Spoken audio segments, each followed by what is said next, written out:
And it is Thursday night, so you know what that means.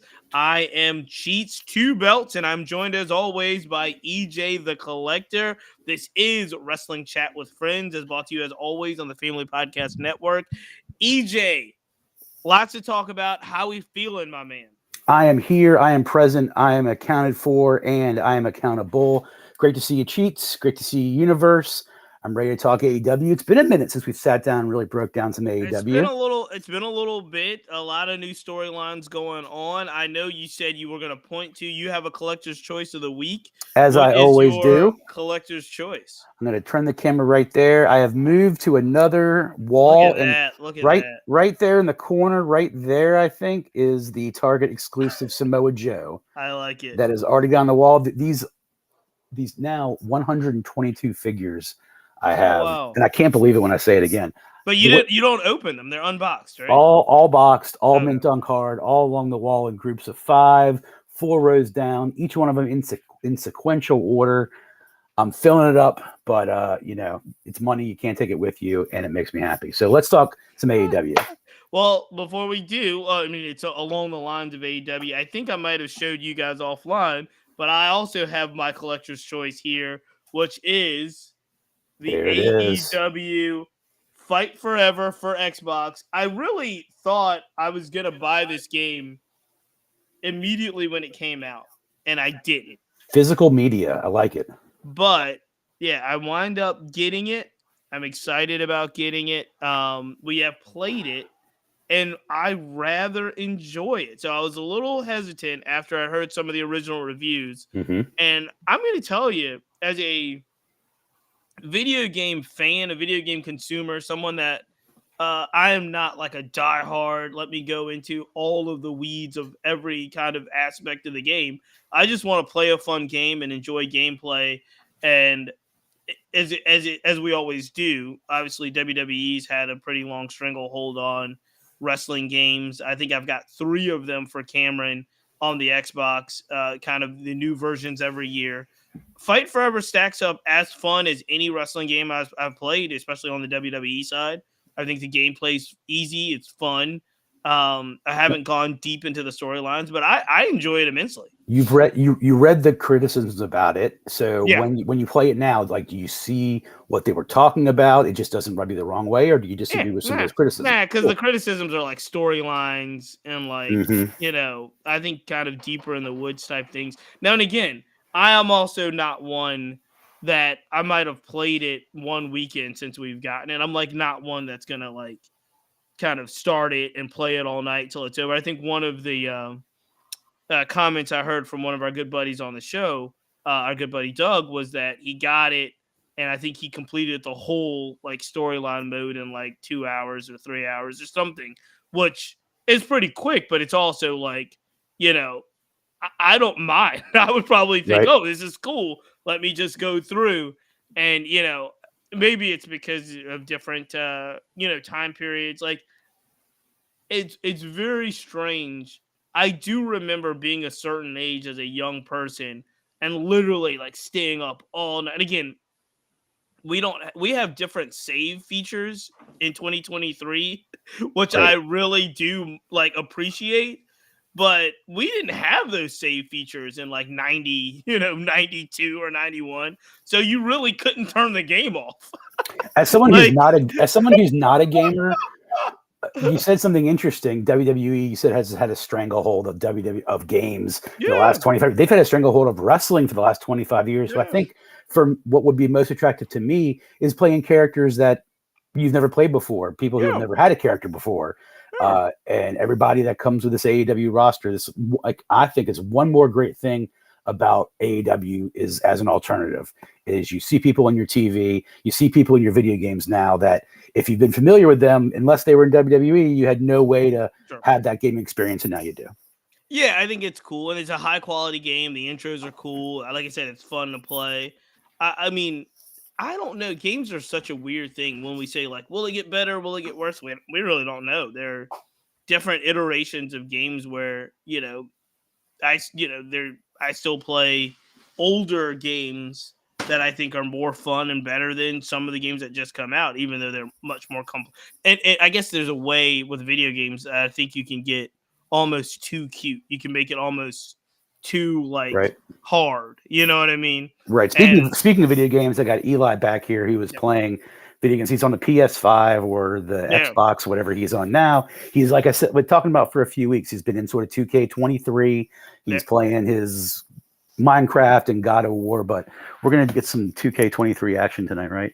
Okay. Yeah. It's just interesting. But no, Fight Forever. I still would recommend it. Thumbs up. My point is, I'd recommend it to the folks that if you're interested, if you enjoy AEW, it's a keepsake because it's a piece of history. But yeah, I enjoy the game quite a bit. I look forward to my sealed copy to go in my box of memorabilia soon.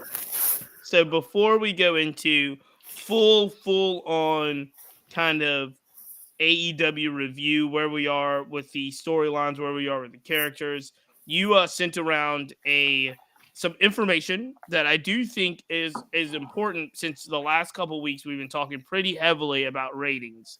Mm-hmm. And we talked about, obviously, the Tuesday night showdown between NXT and, all the people they bought from the main roster just to go into direct head-to-head with AEW and the return of Edge.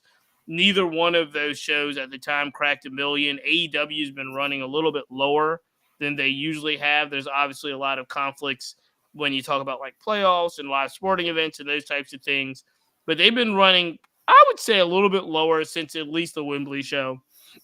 Yep. Yet, the number you sent around for Dynamite last night was like 905,000. Mm-hmm. Given what we know, I think that's a pretty impressive number. I agree. That's the highest number since Grand Slam. Yeah, so I'm starting to. I wanted to get your take on why do you think that number returned to kind of the 900,000 range? And again, are we looking way too much into this stuff? What should we be making out of these like ratings numbers and cracking 1 million, not cracking 1 million? TV is a whole different entity now. It just is. But tell me why you think they got a higher number, and if there's anything we can really read into this. Well, if I'm not mistaken, when you look at these ratings and you're talking about this is sort of the busiest season sports-wise with college football and the NFL. NFL is, as Tony Khan says it a lot, the number one media property on television. So you're competing with that. Baseball playoffs. Like yesterday, there was a playoff game in the afternoon, but no game at night. So that just added to it. Did the quality of product or the hype to build to it cause that number? Not any more or less than probably it would have otherwise done. AEW has sort of been running, Dynamite in its regular slot has been running in that kind of 7 to 9 recently. That Tuesday Dynamite, that was preempted a day early because of baseball. That number was low, but I chalked that up to being an off night. It's not in their it wasn't in their Wednesday wheelhouse. But more importantly, a point I've made lots of times with, as a fan, my number one concern with ratings, it all boils down to, the ratings are low. Is there a chance that either the company is going to go out of business or the TV or it's not going to end up on TV? Because those are the easiest ways for a fan to consume that product. Well, I don't think either one of those are particularly in jeopardy. So if they're running 700,000, if they're running 900,000, I think 900,000 is a good number. Now, there's another layer to this that we don't talk about often, is gates and appearances and where they're going, how many are paying tickets. That's a whole nother thing. Unless I'm an investor in AEW, I don't get caught up in things like a show that's, they've had a section off. If you want to be a pro wrestling fan, be a pro wrestling fan. If you want to pay money to go see pro wrestling, now I would say the product can look better if you have a smaller arena, or if you're, in an overall philosophy of AEW, they shouldn't be competing at prices that is going to price people out. AEW should make it as accessible as they can to be able to go see it live. That in turn makes the product better on TV. That in turn puts more eyes on it. And again, unless you're a TV executive or Tony Khan's accountant, I'm not going to get too caught up in ratings and revenue. So ratings are one thing, and it does seem to ebb and flow. I do think the interesting thing about some of the house shows or some of the Dynamite and Collision and Rampage, I guess Dynamite and Rampage are recorded on the same night for the most part. Yep. Some of the arenas being kind of quarter full or something of that nature. The only thing I can think of about that and its recency bias is that there was just an announcement, and this is more of a combat sports thing than a wrestling thing, but there was just an announcement. So for the first time in 34 years, Showtime announced Yeah. that they are ending boxing at the end of 2023. Mm-hmm. Why are they doing that? The reason they're doing that is because, as we just said, the American model of consuming television is completely different than it has been pretty much for the last 34 years. And all of the big boxing matches are on pay-per-view. That's right. So you're paying these production costs. Basically, that's what it is. You're paying production costs to have these live, very expensive, Showtime boxing production, and it's not turning into Showtime subscriptions or cable subscriptions. And all the big fights are one-offs on pay-per-view, even if it's a Showtime boxed production thing. So it's like basically the bang just wasn't the return on investment wasn't the same. HBO figured that out 5 years earlier than Showtime. So after like 50 years, HBO got out of the boxing business. Now Showtime's out of the boxing business, and it's moved to this model where you're only going to get boxing on ESPN Plus, The Zone, maybe Amazon Prime if they really want to get into the business. But I say all that to say you're weighing the production cost versus the return on investment. Mm-hmm. The only thing that really does concern me if these arenas continue to be half empty, quarter full, or get worse, is that Tony Khan's going to have to make a decision as well about production costs versus return on investment. Now, the biggest difference, I think, is what you already alluded to, is that if they've got these television rights deals, they may not care. Right. That's what I contend. Right. They may not care if they have these television rights deals in place. But as we've seen with the other network here, with the other wrestling company, hey, look, that's a, Endeavor and all that. You're talking about a $9 billion company that is still fighting tooth and nail for television rights right now. They're trying to figure out how to make the television situation work. So, I'm really interested. This may not be a fair question, but I did think, obviously, when we heard the 900,000 number and where AEW has been, where was WCW? Again, different era, different level of TV consumption. But do we know what kind of WCW was bringing in during their heyday? It can be easily, I'm sure, checked. But if I would make a prediction, looks like you're looking it up. I make a prediction that at the height of the Monday Night Wars, Raw and Nitro were both competing somewhere in the 1.4 to 2 million range. I think there were definitely weeks when WCW was winning those weeks that they were drawing probably 1.6, 1.7, maybe even 2.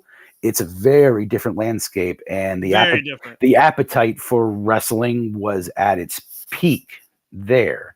And it's just not at that level. From a comparison standpoint, it'd be hard to make that. But I'm guessing with ratings. Am I reading this right? I might be reading this wrong. I'm looking at numbers in the 3.3s and 4s. That makes sense, man. I mean, on the same night for each guy. I undersold it, but I was trying to be extremely conservative. But yeah, I mean, there were network television shows were getting 24 and 25 million people, at the time. It's very different. But yes, there was definitely 7 to 9 million people consuming wrestling on any given night, where now if it's 3 total on a, 2 to 3 on a Monday and 3 on a Friday. Yeah, absolutely. I mean, think about how much WWE is exceeding AEW in ratings.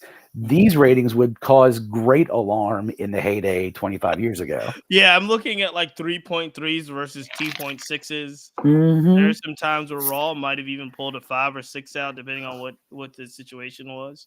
Different So times, different times. such a different time. Here's what I did. I mean, if I have a concern simply as a fan, I did read this today that they were looking at the TV ratings for Saturday night at 8 o'clock on TNT prior to Collision debuting, and for the most part, there were either a syndicated show, like an hour-long drama, or a movie. or movies. Movies was the primary thing they're putting on there. Those numbers were getting 350 to 6,500,000 viewers, which is roughly what Collision has been getting. So at some point, truthfully, it's a lot cheaper to run some Fast and Furious movies. It's a lot cheaper to run Fast and Furious, and there's no longer really a premium on a live event. Advertisers care about how many eyeballs end up watching their ads, and if that is a lingering thing, I can see a show like that's how it get canceled. But as far as AEW being on Turner or the AEW, if we're thinking about a WCW comparison, going out of business and WWE scooping up those assets in 2.5 years, I'm not concerned with that happening. I think AEW is a viable product for those for wrestling purists more who want to enjoy it. NWA just got a TV deal with the CW. Now that sounds like that's small potatoes, but I mean, wrestling is having as close to a resurgence as you're going to get in today's media right now, simply because there are more options now. And that's always a good thing. And the interesting thing is, so it just reported, I think the October 13th Rampage pulled like its highest number it has in like a year, and that was 400,000. I am far more concerned with a lot of these storylines that they've begun to develop getting traction and moving week to week that I am a single rating point. Right. Let's ask last thing I'll ask on this, then we'll move on. What do you think would be a success for an NWA show on CW? Oh, geez. I mean, no clue. It depends on which day of the week it'd be on, but if they're pulling, if they're pulling 200 to 300,000, I'd be impressed. Yeah. That would put them squarely though as the number 3 wrestling company in the world, or in the nation, if they're not already. I know there was talk that NWA could pull Rampage numbers without much effort, and that's somewhere at 350 to 4. I doubt that. I would doubt that. I would doubt too. But NWA is a product that is probably on the rise a little bit. Billy Corgan behind that company has some name recognition, but I've enjoyed what I've seen on YouTube. I enjoy reading reviews because there are a handful of wrestlers there who are either ex-WWE talent or young up-and-comers making their way. So I'm all for more wrestling all the time. And one of our favorite wrestlers that we've always talked about for probably the last 2 years or since we've been doing this show is Darius Lockhart. He was on the NWA. He will actually, I don't want to get my hopes up, but we've talked about this for a long time. Our time may be coming. It looks like Darius Lockhart may be joining WCWF on a Thursday night in the near future. He's got a lot of things now that he can talk about. I think he's a little bit more free with contractual obligations. So Darius, you are a white whale there, Darius. I think it may happen. Okay. Let's talk about the show. Okay. All right. Let's talk about it's been a while, like you mentioned. Let's talk about some of these growing storylines. I think we've rightfully given AEW a little bit, a lot of credit in recent weeks. Obviously, since Wembley, All Out, then Grand Slam, and then I think we've given it a lot of credit for now feeling like they're starting to establish some long-term storyline build-up. One of the bigger ones that's kind of happening is it's kind of probably not the way that they wanted to do it, but the Adam Cole injury kind of leads to this longer story with the Kingdom, Roderick Strong, Adam Cole, MJF, and now we're starting to see a real prominence of Bullet Club Gold. Jay White's now really kind of moved into the category of top contender, if you will, for MJF, even though there's other people, Wardlow in particular, that's come in and had MJF's, kind of name and target on his back. Obviously, there's just a bunch of folks kind of out of that title. Let's start with where MJF is now as the champion. Where do we like what's happening? I mean, I like what's happening with Bullet Club Gold. It almost feels like it's kind of happening in these kind of dual storylines. This is clearly the Adam Cole MJF story was the biggest story in AEW. Arguably could be the biggest story in the company. Maybe not. We'll talk about that as well. But where are we with the champion, how we're positioning him, and possibly taking on, it looks like they're setting up Jay White, Bullet Club Gold, as the next kind of immediate feud. Adam Cole's injury, if it's legit, has obviously probably had to make Tony do some things on the fly. Jay White's a totally legit contender, and he's been MJF's main antagonist for the last month. And I'll say antagonist because MJF is regardless of what happens in the next year with anyone's turn, and that's including maybe this is all part of Max's big heel persona because he was a fantastic heel. Max is full face now and is relishing in this part, so it seems. Could be all part of the act, but we stay on track. Max, I thought it was very interesting that when they bring Wardlow back, Wardlow has MJF's name he does taped to his wrist. And we want to talk about that, but go ahead. Yeah, so let me back up to that. So Max and Cole right now, if Adam truly has had surgery already and is currently recuperating, I don't believe he's been putting it off to take care of Roderick Strong. Of course not. No. So if Adam's not coming back in the next few months, the Max and Adam Cole situation is going to run through Adam and Roddy in the Kingdom. I think that side storyline has been okay, maybe until the last couple of weeks. I think these skits are getting a little bit hokey. I don't think it's putting Adam in the best light possible now. Yeah, I agree. 1 week too long. I thought this week was too long. Yeah. Like, get him out of the house. Adam mowing his lawn last week was the first week I was like, okay, but I hope whatever the plan is, they can move on from that. This week was a little more cringe. I think that is just maybe a product of Adam can't wrestle, but he needs to stay there. They've done a great job segueing Max into this Bullet Club Gold storyline. Jay's been fantastic. Juice has been excellent. The Guns are solid. The Guns are great. This next pay-per-view will be something that I think they had plans for Jay White all along, maybe not just at this time. I think there is something bigger at hand. And here's where do tell. Here's where I'm going to elaborate a little bit more about my conspiracy theory, my prediction. I like it. Think back to when Jay was walking backstage and got attacked by those masked men. Yes. That came on the heels of Adam's injury and right at the beginning of Adam going to be at Roddy's beck and call. So it was like, we're really talking like a month ago. When was the last time? Bullet Club Gold's fantastic. When was the last time you saw any member of the Bullet Club walking by themselves backstage, which Jay White was doing before he got jumped by these masked men and this devil, which may or may not have been MJF. He denies it. Mm-hmm. Jay was by himself. The first week that Max came out, which I think now is 2 weeks ago, when he cut a promo on Bullet Club Gold in the ring while Jay was holding his title, he demanded it back, and he exposed Jay White for being selfish and being in it just for himself.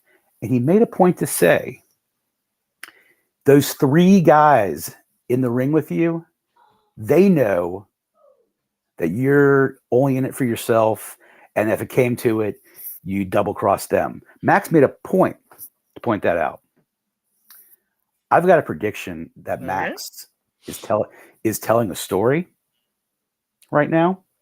I like it. I don't know because of the ramifications of Juice winning the Battle Royal last night and Dynamite Diamond Ring, yeah. and facing Max next week, despite some perceived it as some spitting vitriol in some promos over the last couple of weeks, especially between Juice and Max.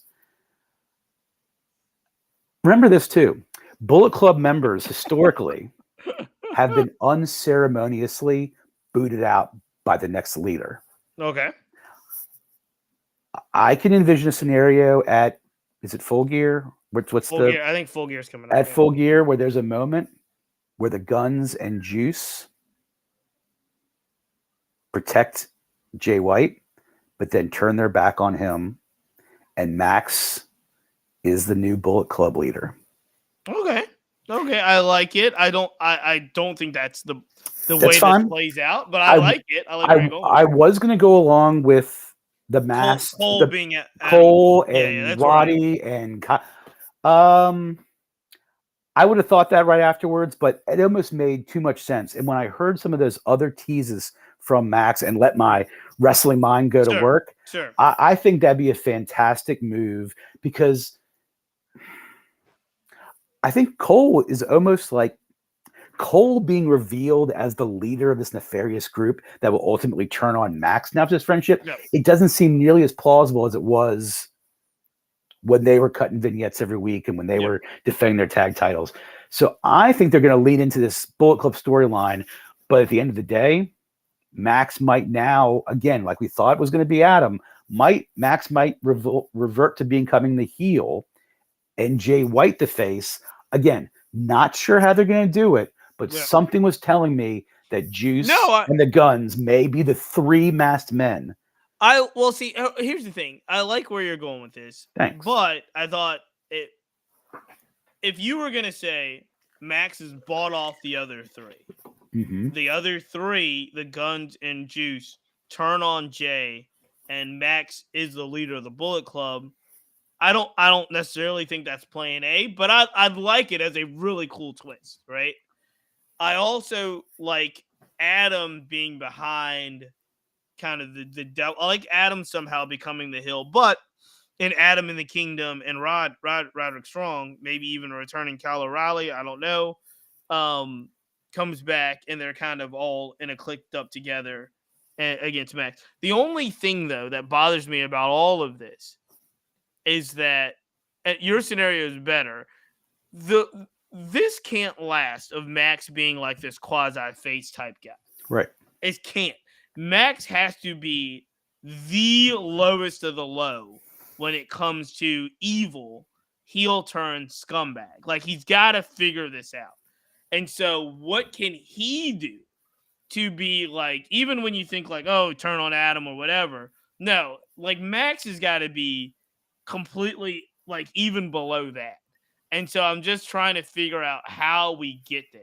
And I don't know yet, but ultimately I think the Max MJF, like, I don't know if he clicks back up with Wardlow, because I'm thinking is Wardlow in this somehow as well. That was the other part of it too. Is again, I'm not sure how we're going to get all the way there, but you don't profess to be the devil if you're not ultimately the devil. Yes, there's got to be a way where he is the he is the lowest person under all of the rings, and he's like, he gets the most heat.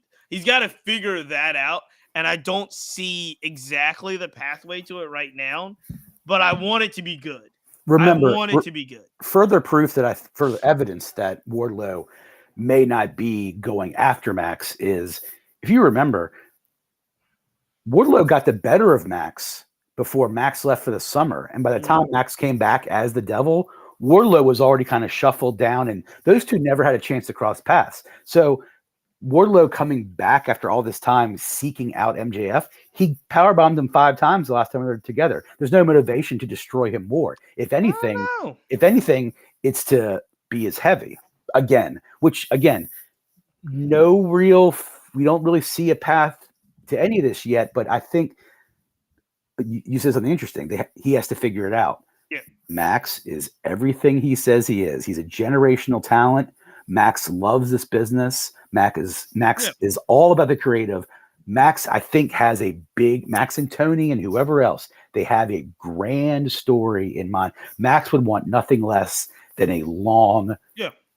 And so I think it's going to have to take some really weird twists and turns. And I'm trying to think about some of the twistiest and turniest options there could be. Yeah, it's got to be something. Where are we with Wardlow? Wardlow's come back. Wardlow has squashed everybody in his face. He looks extremely dominant. He said, obviously, this week he revealed that he wants to go after MJF. Then he, I think by accident, knocked over Tony Schiavone. Tony Schiavone took a really hard spill. I don't think it was that natural. I think they just kind of played it off. Probably so. It generated an increase in booze once that happened. So that if that was a desired effect, they got it. A lot of people will say that Wardlow has been Tony Khan's biggest miss because they had a Goldberg-like kind of rocket ship on him, that the crowd was loving it. There's probably a lot of stuff that we as a casual fan don't know. I just can't buy the we don't have a place for you right now, and he got shuffled off. I don't know. There was no real injury concerns, but I really dig Wardlow. I think he is a net positive to have on the show. Think about some of those high spots he did that we were all cringing about. I love Wardlow.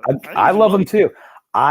For him not to really reveal what his intentions are other than hold up his wristband makes me think he's part of something bigger. And that sort of factoring, because we're getting to Revolution, end of the year, and and just like we talked about on Tuesday's show, we are kind of in the last furlong going into like WrestleMania season, which for AEW is going to be huge too. Mm-hmm. So, a new year in WrestleMania season, I think Wardlow is back. Let people see that he's still there, that he's still dominant, but he is part of a bigger plan involving a lot of the aforementioned names that I think are the next month and a half up to the holidays we're going to get. And that's what has me kind of really excited about what AEW is going to give us the next 2 weeks. Don't forget another name that is in MJF's business is Kenny Omega. He has been introduced into the MJF storyline over the last on Kenny and the Young Bucks internet show last week and last night on Dynamite, where Max leaned in, whispered in his ear the number of days left until Max has the longest reign, surpassing Kenny of AEW champion. And Kenny himself yesterday teased might need to consider going after some big titles. Max has a lot of people who have been speaking his name. That is a good thing, and that is building to, I think, some really exciting TV over the next 2 months. They're prepping us. And here's another name. They didn't really introduce this name to go after MJF specifically, but they did introduce this name to go after titles. And I think it's a part of what could be right now the hottest storyline in all of AEW. Debatable, but I think it is. And that's the debut and now the kind of weekly appearances of Edge. Now, we know that Edge has got business, obviously, with Christian Cage and all that's going on over there with that. But Edge, his first, kind of public speaking, he wanted to work, obviously, with Uncle Jay and Christian Cage, but he also wanted to go after big titles. He wanted to go after these things. Yeah. I think Christian Cage is supplanted MJF right now as the biggest heel in the company. I love it. This is it was really interesting. I was reading some article along the way that said never in the history of their 30-year professional friendship, relationship, or whatever has Christian ever been on equal footing with Edge. That's right. And it's always been Edge is this charismatic guy over in WWE, and Christian's kind of Edge's either partner, foil, stool, but it was never equal footing. The interesting thing from the article I read was because of the work that Christian Cage has done over at AEW to make him literally the hottest heel in the business, especially over the last 2 to 3 months.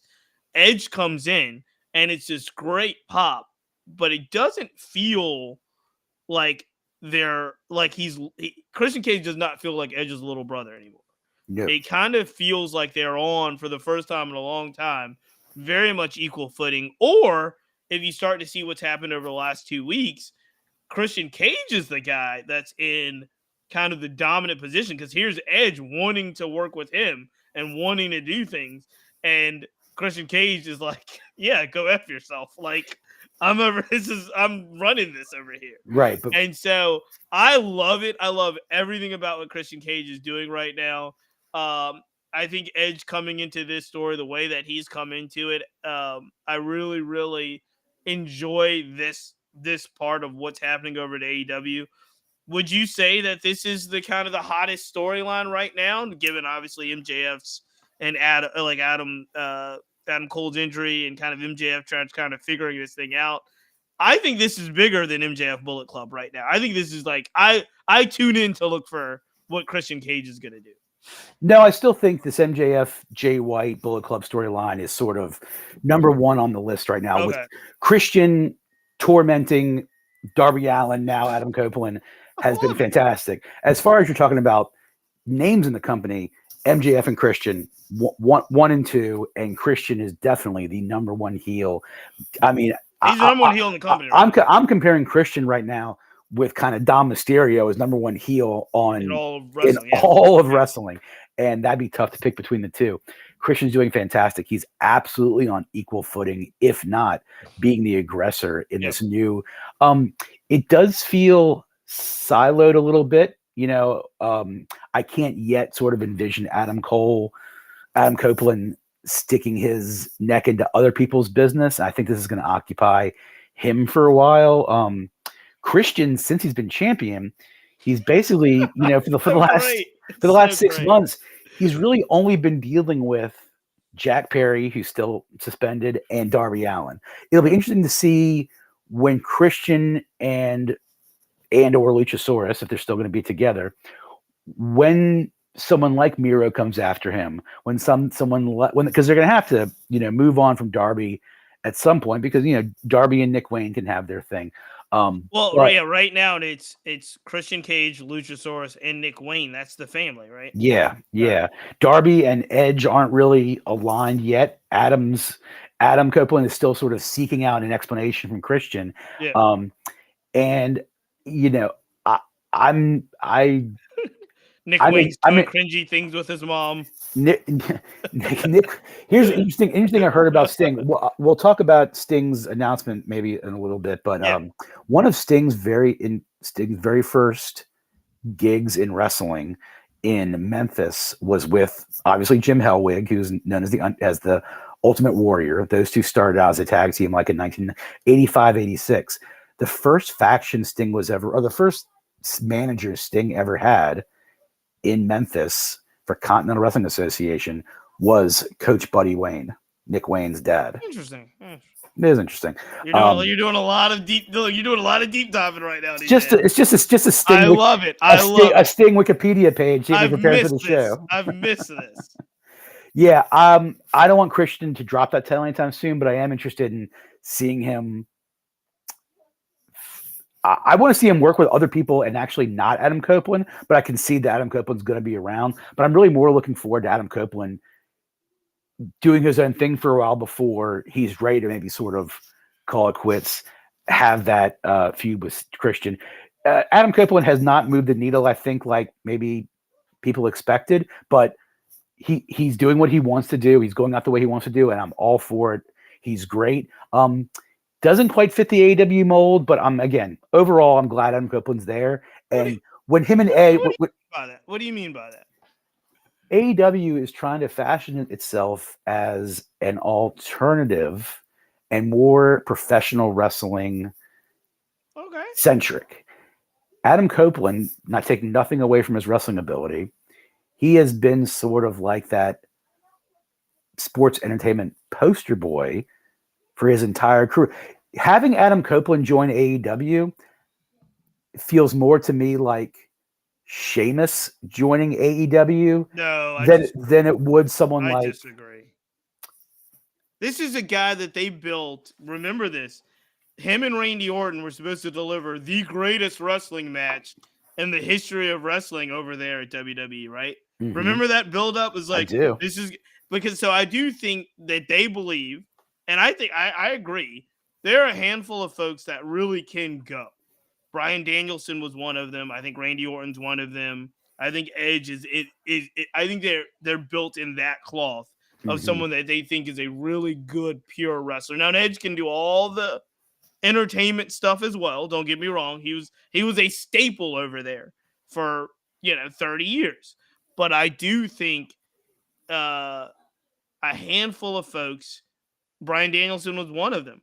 I think Edge is one of them. I think Dolph Ziggler is one of them. I think these are guys that can come over and work 45, 50-minute real wrestling matches, like pure wrestling matches, and get the crowd going crazy. Now and again, the question is, well, as much as Adam Copeland, I believe, thinks he's ready for that, that's tough. Day in, day what Bryan Danielson has done since he's come to AEW, the type of matches that guy's been in, the length of time that guy went like 60 minutes straight, right? And Right. like I don't know, like I think in Adam Copeland's mind, he's ready for that. But Yeah. we haven't seen it. No. And we haven't seen it in a really long time, I think, in regards to another guy. It's interesting. I don't want to get off on a tangent, but we said Dolph Ziggler's one of those guys. I think Finn Balor's one of those guys. I mean, there's guys over there that would come over and really can wrestle. Finn Balor, I could see being a better fit in AEW, probably because of some familiar connections that's with some of those guys from Sure. Japan and being Bullet Club adjacent. And maybe that's a big thing too, because I'm not to cut you off, but maybe because you've seen it with some of these other guys, you saw it in Ring of Honor with like Punk and Danielson. You've seen it with Finn. You've actually even seen it with Adam Cole. In those other things, Edge has never been a guy that you've seen it anywhere else, and neither has Dolph, and neither has some of those other guys you've mentioned, which I think that's sort of what my belief is that those might guys, be just a block. Those guys are not. I don't think have the. It's going. I mean, part of it is them. Part of it is like you don't want to go to the well too many times and just scoop up every name cast off because I think this is a big get. I don't think it's moved the needle like you said. I agree with you on the needle moving, but I do think this is a big get. I would say, and I love this conversation because we haven't really had it on these airways just yet. The only thing that I do think, and I think big picture wise, this actually does hurt AEW way more than it hurts WWE.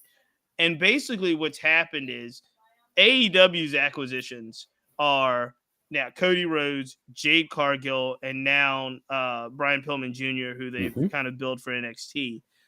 AEW's acquisitions are massive, but if you look at the trajectory of the two companies, AEW is only scooping up people with an upward trajectory that they put in main build-up mode. Right. AEW is only really getting people that are on their downside. If you're looking at Bryan Danielson, Edge, Saraya, you know what I mean? There's not a lot of folks where you're like, ooh, look at this hot. Basically, AEW scooped up people that WWE's discarded. Adam Copeland is almost as big a name as you can get. But he's on the downside of his career. He's not Jade. Jade's going up. Exactly. Dolph Ziggler would get a great pop from a crowd one night, but he's not gonna be. Dolph Ziggler wouldn't fit into any practical AEW storylines any more than John Morrison would when he came in. Yep. Barely more than Rob Van Dam's doing, which is basically just a feature act now. I love it. I love Rob Van Dam. I'm glad he's teaming up with Hook in Philadelphia, but Rob Van Dam's a one-shot deal. And I think there's one that we always do forget, and I guess that's the OC. The OC returned. OC was in AEW, and they were. They returned to WWE. They're mid-carders. They'll never be any more than that, right? But and maybe I'm being too harsh because like an act like FTR was in WWE. They were obviously misused and not really Yep. Not really over in that brand. That style of entertainment did not suit them. Mm-hmm. They come to AEW and they are, widely regarded as either the best or second best tag team in all of wrestling for like 2 years. So it's interesting, but I do think the way that it's set up right now, WWE does have the advantage. Oh, 100%. Because the talent that they're getting, the talent that they're elevating, even with all the stuff that they're doing with Jade, and I know you talked about it on the other show, but even all the stuff that they're doing with Jade makes it look like Jade went from JV to varsity. Totally. And AEW just can't do that right now. Like, I don't think they can. They can't ever make it. They shouldn't be trying. They shouldn't be trying either. Right. So where were we? I'm sorry, I got on tangent. Where were we on? We were on Wardlow. Cage. We're finished. We're on Edge. Cage, you had said that you don't know if Edge is working out right now in the way you thought he would. It hasn't popped me really. It's cool to see Edge and Adam Copeland and Christian Cage in a ring together. But man, that's some serious nostalgia that is reaching sort of way back. It's more exciting than seeing the Hardys come out there. I'll grant you that. Yeah, you were ready to retire the Hardys this week because like we said, Christian's doing the best work of his career, arguably. So we'll have to see how it plays out. But like I said, we're fortunate that they're still entertaining us, especially at the level that Christian is. Did you want to talk about Sting's retirement? Well, I think if you want to talk about Sting's, fortunately, Sting is probably not going to go out the way of Ric Flair. He's going to have a match, and then he's truly not going to get back in the ring the way Ric Flair wants to. I'll be interested to see who they end up having him wrestle in his last match. But, 38 years in the business, Sting's been everywhere, even a relatively short tenure in WWE. They put him in the Hall of Fame. For people our age, he's been there the whole time pretty much. And, good to see that he's stayed relatively healthy and relatively entertaining. He's still jumping off barriers at age 63 this year. So kudos to him. Always like Sting. He's reinvented himself almost as much as Chris Jericho has, in different ways, even though he's maintained basically the Crow gimmick his whole life. Was he one of your favorites? Do you have any hopes to see what he might do in these waning months? No, I loved him in the old NWA Clash of Champions 1, like 80, 89, like 80, 86 through 92. Like, the Crow character, I think, was a little bit more introduced. When was that introduced? It was like late 90s. Yeah. Mid NWA. It's been 25 years. Yeah. Yeah. So it's funny because I liked babyface Sting much better. Like super young, huge face, wrestling Ric Flair, wrestling Great Muta, wrestling those guys. I love that version of the Sting, much better. I do think that there's been, obviously it's hard to say now because it's been so long and he is so much older and advanced in age. But the young Sting, people forget, extremely athletic. Absolutely. Extremely athletic, extremely strong, like bodybuilder in his youth. He had everything. So, here's what's people I like. Like that Sting. Here's what's Sting's retirement. Here's what's important about what notable I'll say about Sting's retirement. There are fewer and fewer people in the business that are connecting today's wrestlers with wrestlers from yesterday. Yeah. Sting is one of the few left. Not if you think about some of these guys you've seen for years. Adam Copeland, we just talked about, guys who are 25 plus years. Yeah. Sting is 38 years. There are not a whole lot of people out there that are still entertaining us in wrestling that have wrestled 18-year-old Nick Wayne and have also wrestled Bruiser Brody. Yeah. It's those sort of, he is really a connector that his absence will sort of be truly an end of an era. When you talk about Sting retiring, your Triple H's, your Shawn Michaels, your Stone Colds, those guys have all retired. Look, Sting is 64 years old. Mm-hmm. We got to put this in perspective. Like, and he's been wrestling since he was really young. 22, really, really young. 22. So, I mean, when we were just talking about, the Hardys and Cage and even Jericho. Jericho's 52. Mm-hmm. Believe it or not, Christian Cage is 49 years old. Mm-hmm. Hardy's the youngest of them all at 46. Now, he's probably been through way too much. Lot of road miles. A lot more road miles, right? But it's an interesting place for a company like AEW. And I credit Tony Khan and Sting and AEW for how they have really not tarnished the legacy of Sting. Not at all. Not at all. And I don't like, I might be in the minority here, but I don't like now when WWE rolls out Undertaker. Like, I am not into seeing 58-year-old Undertaker, act like he's going to beat up Carmelo Hayes or Trick Williams. It's like not going to happen. Like, stop.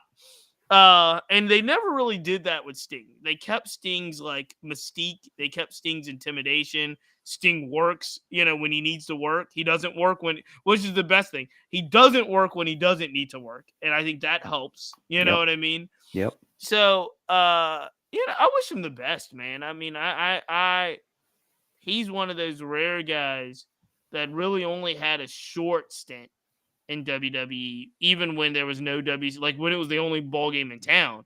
He was over at Impact and some other places, you know what I mean?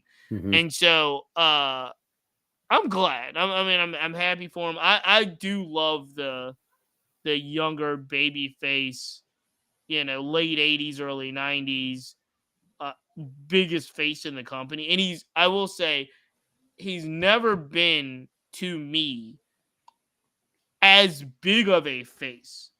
Like, you're talking like, Hulk Hogan, like the biggest of the baby faces when he was that 23, 24-year-old face paint blonde hair. The Crow character, as cool as it is, never, and it could have been his preference, but was never over with the crowd as much as those super young, you know what I mean? Like, it's just hard to explain that fandom. You had to really see that level of fandom for that young guy, But I wish him the absolute best. Let's move on. But it does get me thinking to a question before we get to who's the biggest face in AEW right now? If you're going back to that level of face Sting pandemonium, is there anyone in AEW right now that you would consider the most over face? I think the top face in that company right now is Orange Cassidy. Right. But I think it's a different, completely. The music doesn't hit, and it's cool, but it's not like pandemonium. OC does appeal to adults and kids. Yep. And men and women. That's probably as close as you're going to get to that. I mean, there are other big faces that get bigger reactions for various reasons, level of popularity, personal fandom, Who's the biggest face in wrestling? Kenny Omega would challenge Orange Cassidy, I guess, for top face still. Moxley has had this, heel turn, and it's not him right now. Bryan Danielson, that's another one you consider a top face. The top face in wrestling, it's Cody Rhodes or LA. It's Cody Rhodes or LA Knight. Wow, I think it's Cody Rhodes. Mm-hmm. As if I'm looking at just who's the biggest face in wrestling, but it's also interesting because the best reactions are like a Roman Reigns will probably get you the biggest pop, but he's also not like a traditional face. There's Definitely not. Orange Cassidy is not a traditional face. Like there's still a little bit of mystique to Orange Cassidy where you're like, he's not like, I guess he's doing the with little kids in the crowd or the like weak fist bumps, but he's not. It's a very interesting place where we are in wrestling, where MJF is a face. Yep. Right. Orange Cassidy's a different type of face. Kenny Omega's a different. John Moxley's a great example because they're like Blackpool's kind of faces, but they're kind of not. They're No, kind of like assholes, right? Like they're pretty heel mode. yeah, Although they're not really targeting any one person right now. They're just not sort of right now. they're just sort of general bullies. Yeah, Eddie Kingston? they're not targeting him. But is Eddie Kingston a face? Absolutely. No. Is he like the biggest face in the company? I'm trying to think of who's the biggest face in the company. No, I think it's I would Kenny. say Eddie Kingston's a bigger face than Kenny Omega. You think so? Yep. Uh, Kingston no. comes out, the crowd goes crazy. I mean, the biggest They face. all- Well, listen, the biggest face in the company is MJF. I mean, Eh, on the alright. on the board right now, it's MJF. But again, I think we're all anticipating Yeah. MJF That because goes. we're so used to what it was for so long, and this has been a renaissance for him. It's a wonderful story. But again, the great thing about this MJF story, whether it involves Adam Cole, whether it involves Jay White, the story is about Max because he is the number one talent in wrestling. It could have been FTR. FTR with huge faces. Was for a while. All right. Like there's another side of this coin that I always like to talk about with AEW. And the time we have left, I'm just going to ask you to throw out two things. Yeah. Weirdest storylines, like the storylines right now that you just don't fucking get, and who are we misutilizing in AEW right now? Because there's always look, we always have this conversation. What's the weirdest storyline in your opinion, and who's the person that you really think like they're just screwing up?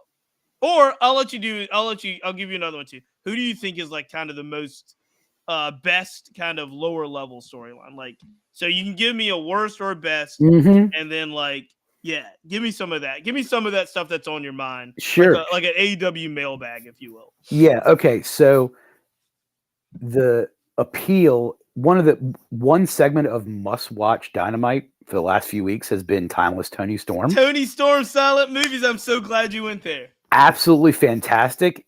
I a few weeks ago, I think on the Tuesday show, whenever we talked about it on the message, I thought that AEW was counter programming Tony Storm picture-in-picture commercials to coincide with that NXT show that had Cody and John and Cena and Undertaker.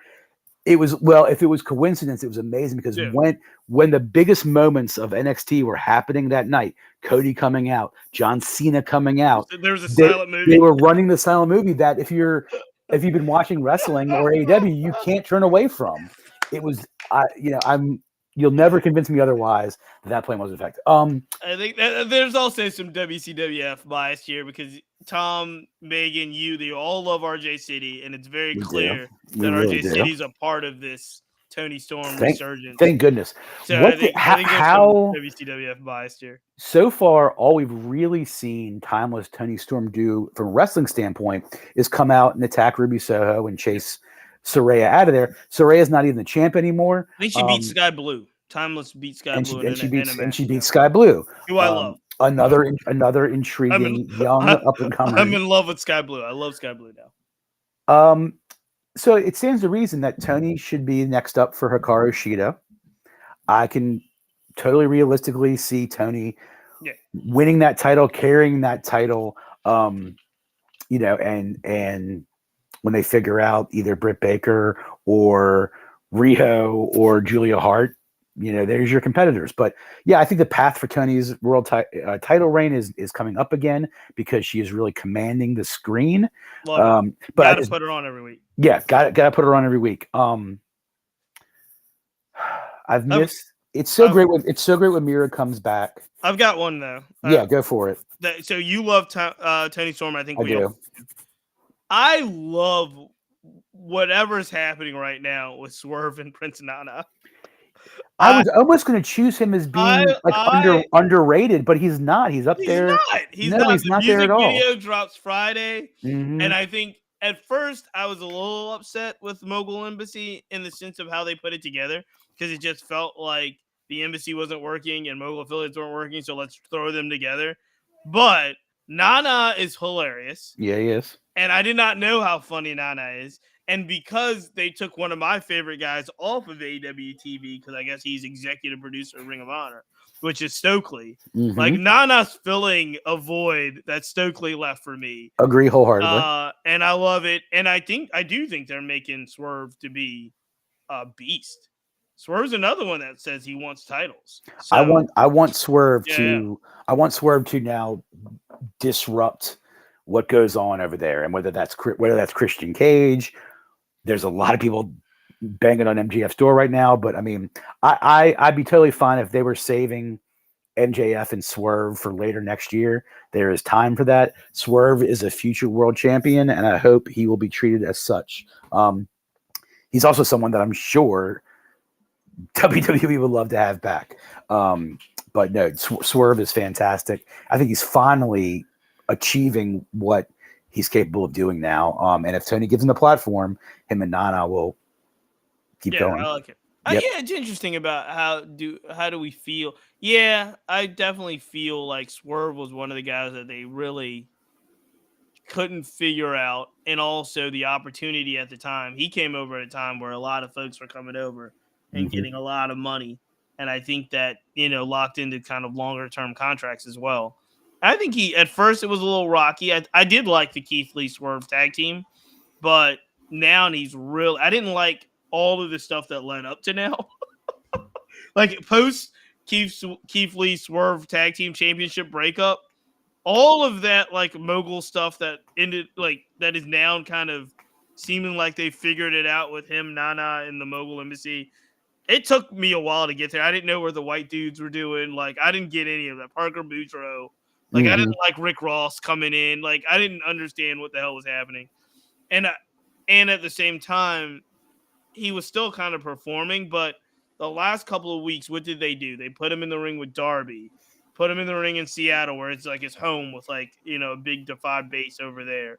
Put him in the ring with Nick Wayne. I just feel like he's starting to be able to show how great he really is. And I do think Nana is a great, kind of accomplice to what he's doing. So you're Timeless Tony Storm, Swerve. I think those are people that are doing the right thing. Yeah, and I'll say Miro came back. He brought his wife with him. His wife's now looking for clients, and the first person who steps up, Action Andretti, a completely forgettable name and face. I know this is not the case, but when I watch these storylines with Miro, I walk away with the impression that Miro's heart isn't in it. And I know that's not the case, but it's how it's being presented. Mm-hmm. And it's a bummer, but someone as good as Miro and someone someone who would who used to attract viewers in CJ Perry, Saturday night is kind of a mess again after Punk left in that show. So, they need someone to sort of take that mantle. They kind of threw Powerhouse Hobbs with Don Callis. The Don Callis storyline is cool. I don't think Takeshita has benefited as much as even Don Callis has from it. And I worry the same for Powerhouse Hobbs. But, there's a lot of talent and a lot of airtime, and generally they're filling it well. But yes, we're pointing out a couple of key misses that even as a casual fan could quickly envision lots of other scenarios where they'd be featured more prominently. And the other one, just probably because of injury and right now honeymoon, is House of Black's got to get restarted because that's lost all its momentum also. They did. They lost all their momentum. Happy to Lee Johnson and Julia Hart, though. Congratulations on your I'm happy that they seem to be doing it. I do think the Outcasts are also lost now. I think Timeless Tony Storm is doing well, but that whole Statlander, Ruby Soho, Soraya, House of Black. There's just Roosh. Where the hell is Roosh? There was a sign last week, right, prominently on the TV side. Where is Roosh? Yeah, so it's like, what are we doing? Still, an embarrassment of riches over here at AEW, and it's not enough. So there's 2 hours on Dynamite, 2 hours on Collision, and 1 hour on Rampage, and they can't fill it all. And again, they can, but they. You know what I mean? Because we didn't talk about Samoa Joe. Isn't Samoa Joe still calling out MJF? he was someone who he's still calling MJF. Yeah. I don't, right. MJF's lineup dance card is getting Yeah. very filled with a lot of big names. And my hope is that there is something big in the works that has MJF's fingers all over it. Creatively, hopefully has Bryan Danielson's fingers all over it. And I think we're on the cut. And I think Adam Cole's injury very well may have thrown some wrenches and things. But, Jay White tormenting Max with the belt. Yeah, I like it. I love everything that is the top story for me in wrestling. As much as we always want to give some constructive feedback, but still, Dynamite and Collision are still really, I think, two of my top two favorite wrestling shows on during the week. SmackDown, especially last Friday, was fun, and some of these, again, even with WWE, some of these storylines are going to get kicked into full gear because we're getting into that season. And it's gonna be a very entertaining winter time for professional wrestling, as it always is. Absolutely, and I've completely taken your approach. You've always said this, but it's been really hard for me to compartmentalize, if that's the word. What happened to me personally was I just kind of stopped watching the WWE product for a while. And now, because I've done so, I've returned. I've been able to see some of the WWE shows, but they're such different products to me now. You've always said this, and if you're watching them together, it's almost impossible not to like put them head to head in your mind. But there's such different products now, like even more so. It just seems like they're going in a different direction. And it's just like, it's almost incomparable. Like it's almost impossible to compare the two because I feel like they're such different products right now. And I get why Tony Khan consistently online tries to compare the two, but even he should probably just focus on what he's doing. Yeah, I don't. They are very different. I don't like Tony Khan's tweets only because, like we just said, it's very clear the positioning, whether Tony Khan likes it or not. And if you're not, I don't think you do that unless you're going for the number one spot. And I think it's very clear to me that Tony Khan is not. He's going for basically to be the most relevant competition to WWE. He does not want to be WWE. Mm-hmm. And some of the tweeting that Tony Khan does suggests to me into the audience that he wants to beat or be WWE, which I think he's been very smart and very clear to say WWE hasn't had a viable alternative in nearly 20 years. We want to be a viable alternative. We don't want to be WWE. We don't even want to beat WWE. We want to be a viable alternative wrestling fans. And if that means we're going to hold down the number 2 slot in wrestling, that's a big accomplishment for a startup company that AEW was. That's why I think if he continues to say that, they continue to grow numbers, do the things that AEW does, that's fine. Tony Khan, though, will say that, kind of ride that wave for a little bit, and then do like a dumb tweet that makes you think that he's really wants to be in direct competition with WWE. And it's just not where you want to be. Like WWE's in a whole different stratosphere of infrastructure, funding, legacy. Like it's just not where you want to be. In his defense, if there was Twitter 30 years ago, Eric Bischoff would have done the same thing. Better. Paul Heyman would have done the same thing. Better. From Philadelphia running AEW. Hey, as much as we do give credit to Tony Khan for being a multitasker and a businessman, look, he's earned a lot of my respect more so than I've ever had for him. Mm-hmm. Let's not kid ourselves and say in the world of wrestling, and even in the world of wrestling executives, that guy is Eric Bischoff, Paul Heyman, even Vince Russo. That guy is not. Ooh, shots he's fired. No, he's just not. He's just, and I'm not saying that in a bad way. I'm saying like those guys would be way more witty on Twitter. If those guys were on social media, if Eric Bischoff had Twitter, I don't think they would like.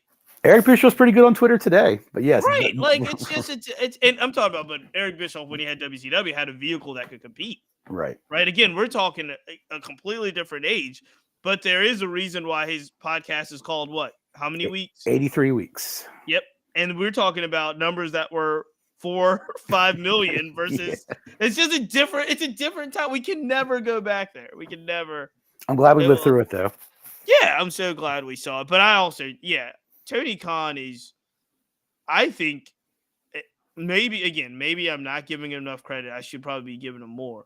But I just think he's operating very well in depths that are still probably not, like he's swimming in the deep end and he's doing well. Hasn't drowned yet. Well. Yep. He hasn't drowned yet. He's doing well. But I would not kid myself and say that if Paul Heyman had the resources and tools that Tony Khan has, it would be God, that's a whole nother show. We should do that though. Love it. If Paul Heyman had the resources over at WCW, because again, you're talking about a Paul Heyman that was fighting with ECW, like he was legitimately like making an imprint in wrestling with the ECW roster, right? You're talking about a Bischoff that was fucking winning a lot. He figured out a plan to win for 80-something weeks for over a year. Amazing. For almost 2 years. Tony Khan is not yet. That cloth. Not yet. He could be, man. Give him some time. He's young. He's younger than those guys. All right, EJ, this has been a lot of fun. I will let you get the last word on what I think was the best thing I saw this week, which was our homegirl Nyla Rose doing her Danhausen impression. Wow. Yeah. Nyla's super. If you have go on YouTube, go on Twitter, look for Nyla Rose doing her Danhausen impression. She gets the voice spot on. Nyla Rose also going to be competing November 11th up in Northern Virginia for Virginia Championship Wrestling. She's on the card, and our friend Logan Easton LaRue, who we met last year, is calling it a career and having his final match against Wheeler Yuta, who will also be the show. So there could be a small contingent of WCWF employees, myself, perhaps Kelsey, going up to Northern Virginia to catch that show November 11th. But employees is a strong word. Nyla Rose, fantastic. Volunteers. No, Nyla Rose is fantastic. And again, I go back to saying that she was the only one that gave Jade Cargill a real feud. Because she's and I do think, again, we tend to give creative credit where I think it's due, maybe even without our knowledge. But Jade Cargill had a ton of feuds. None of them were as good as Nyla Rose's, and I have to think that it was because Nyla Rose thought of the idea, which was Nyla Rose stealing the belt and basically trolling Jade Cargill with her own belt. It's basically what Jay White's doing right now. Yeah, but it was funny. Like Nyla Rose made it to a point where I wanted to see those guys actually really wrestle, even though you knew Jade Cargill was going to come out on top. You wanted to see it, and that's hard to do. I think Nyla is extremely funny. She's probably one of the funniest on Twitter, and just extremely talented. And she also seems to be a person that, no matter through all the thick and thin, AEW wants her around, which is interesting. No doubt. In the women's division in particular, AEW seems to discard a lot of our women talent, like, pretty quickly. Yeah, she's a pioneer of sorts, and much respect to her. Yep. All right, we are going to count this thing out. Always fun to talk some AEW with you, my friend.